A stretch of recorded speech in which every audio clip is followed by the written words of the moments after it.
Bonjour à tous et à toutes les amis, bienvenue sur J'alimente ma santé, votre chaîne sport, alimentation, santé et bien-être. N'hésitez pas à cliquer sur le bouton s'abonner si vous voulez être tenu au courant de toute notre actualité. Alors aujourd'hui, je vous fais une petite vidéo, je vous partage une vidéo par rapport aux glucides. Quels glucides consommer, lesquels sont les meilleurs pour la santé? C'est des questions qui nous ont souvent été posées, aussi bien pour des personnes qui veulent augmenter leur performance sportive, avoir un meilleur niveau de vitalité, peut-être des personnes aussi qui sont sujets à des troubles du comportement alimentaire, à des addictions, des personnes qui n'arrivent pas à se passer de leur paquet de gâteaux à 16 ou 17 heures par exemple. Donc pour tout ça, on va vous expliquer les meilleurs glucides à consommer pour être en meilleure santé. Donc ce qu'on a fait, c'est que la semaine dernière, on a fait un séminaire dans une box de CrossFit. On est intervenu et justement on a abordé la question des glucides, on a vulgarisé le sujet et on voulait vous partager tout ça.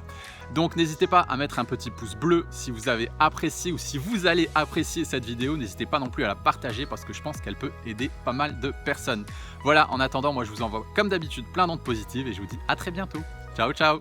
Donc les glucides c'est le carburant de notre corps. Comme on le disait, il y a des gens qui ont trop diabolisé ces derniers temps. C'est fondamental, il faut juste consommer les bons glucides. Donc là, je vous ai fait une infographie qui sera beaucoup plus facile. Pourquoi on les diabolise, les glucides? Parce qu'ils ne sont pas fondamentaux. Autant les lipides, on a besoin, si vous n'en mangez pas, vous n'allez pas faire long feu. Les protéines, c'est pareil. Mais les glucides... Il n'y a pas de glucides essentiels en fait. Il y a des acides gras essentiels et il y a des acides aminés essentiels. Et il n'y a pas de glucides essentiels. Mais par contre, si on n'en consomme pas, on voit très vite que le corps défaille et ça va pas du tout. Là, on commence à avoir mal à la tête, on commence à pas avoir les idées claires, à rien comprendre, à avoir le cerveau qui marche à 2 à l'heure. Donc les glucides, déjà rien que le cerveau consomme 130 grammes de glucides par jour. Donc ça, c'est le minimum pour que, on va dire, notre cerveau fonctionne correctement. Donc les glucides, en gros, vous voulez un truc facile, vous avez fait ce petit truc, c'est hyper simple. Voilà ce que vous pouvez consommer tous les jours pour être en bonne santé, déborder d'énergie, être au top de votre vitalité. Des fruits et des légumes en priorité. Voilà. Remplissez déjà vos glucides par des fruits et légumes. Ensuite, les tubercules, les patates douces, on en parle beaucoup en ce moment, mais c'est aussi les carottes, les pommes de terre, etc. Après, on a les légumineuses.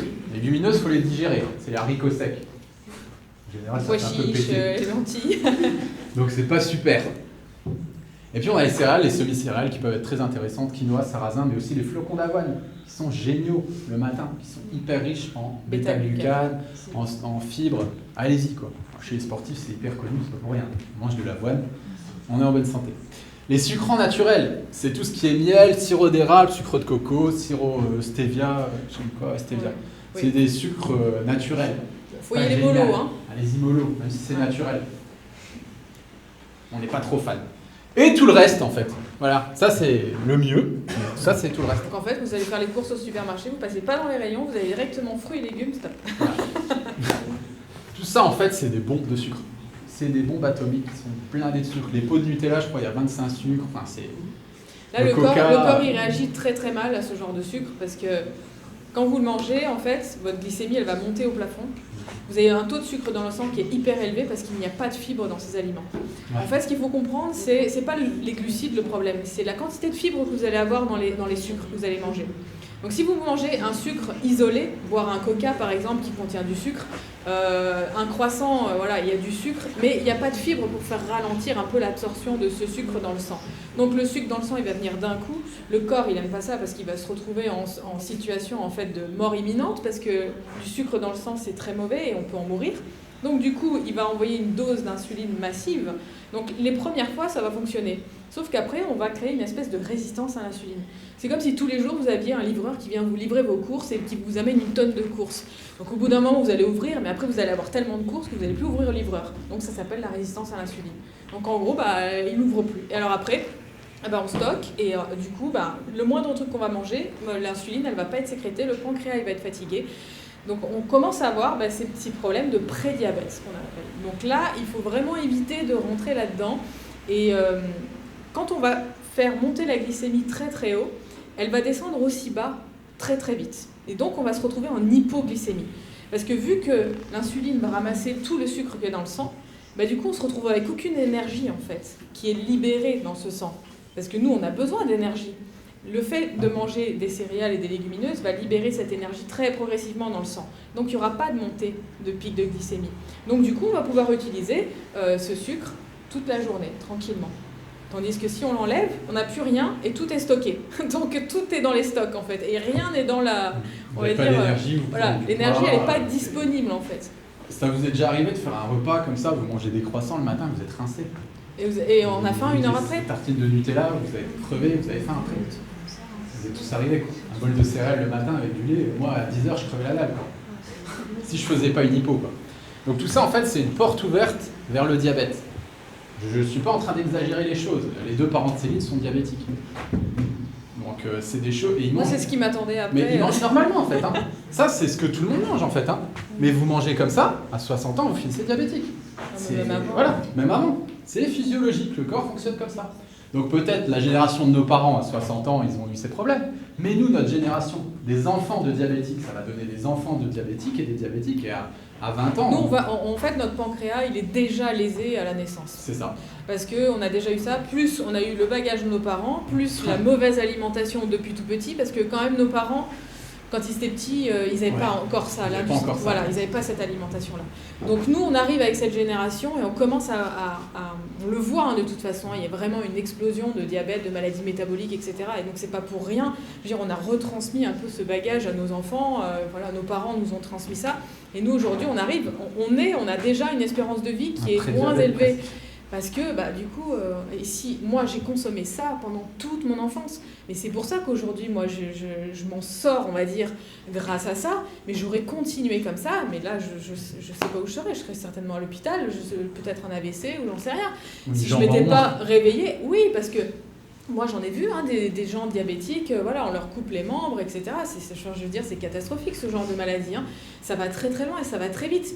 Le truc, c'est que quand on est pré-diabétique, on peut encore éradiquer, on va dire ça, et se dire « Ok, j'arrête tout ça, je me mets à manger ça », et ça, le corps se remet très très vite dans l'ordre. Sauf que quand on commence à avoir des problèmes avec l'insuline et qu'on va vraiment, on est insulinodépendant, après c'est terminé, il n'y a plus de marche arrière, parce que le corps a arrêté de produire de l'insuline, et là, il faut se l'injecter, on n'a pas d'autre choix. Sinon, ça veut dire qu'on est intoxiqué avec le sucre dans le sang et on est obligé de s'injecter de l'insuline pour pouvoir ramasser ce sucre qui est dans le sang.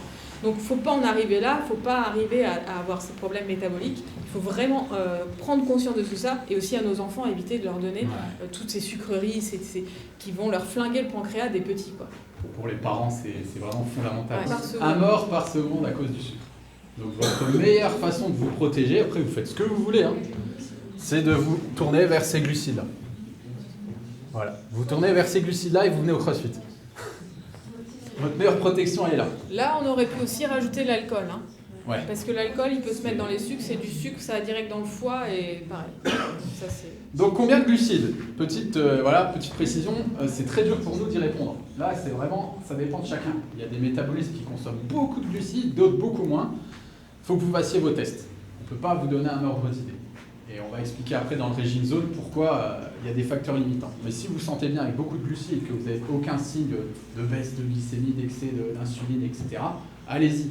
Si vous sentez que ça ne va pas trop, vous les baissez, vous augmentez vos... Si vous avez un pancréas qui fonctionne très très bien, que vous tolérez super bien les glucides, parce que les glucides de toute façon ils sont stockés dans 3 endroits au niveau du corps, hein. Ils sont stockés dans le foie, dans les muscles, donc plus on a de muscles, plus on a de glycogène, plus on peut consommer des glucides au final, et le troisième, en dernier, c'est dans la graisse.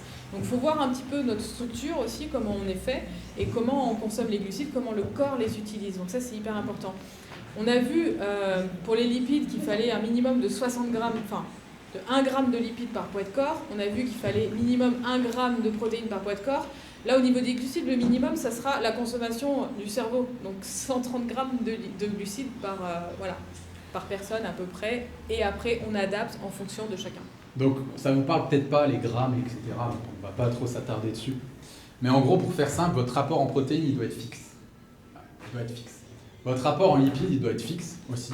Vous ne le touchez pas. En tout cas, vous le descendez. Vous pouvez le monter, mais vous ne le descendez pas en dessous, jamais par jour, 1 gramme par kilo de poids de corps. Et votre rapport en glucides, il est variable. Si vous allez une semaine à Punta Cana et vous faites que du transat, n'allez pas manger des quantités astronomiques de cookies. Parce que vous allez stocker. Vous allez fatiguer votre pancréas.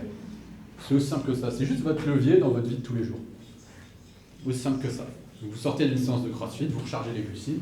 Donc, le minimum par jour à avoir, c'est 130 grammes pour avoir juste Non, on va pas. Hey, salut à toi! Salut! C'est Pierre. Et Céline. Alors on voulait juste te prévenir que tu as droit à 1 heure de formation gratuite pour t'apprendre à décrocher du sucre. Alors c'est juste ici, tu as juste à cliquer et tu vas recevoir ta formation gratuite. Allez, ciao ciao! Ciao!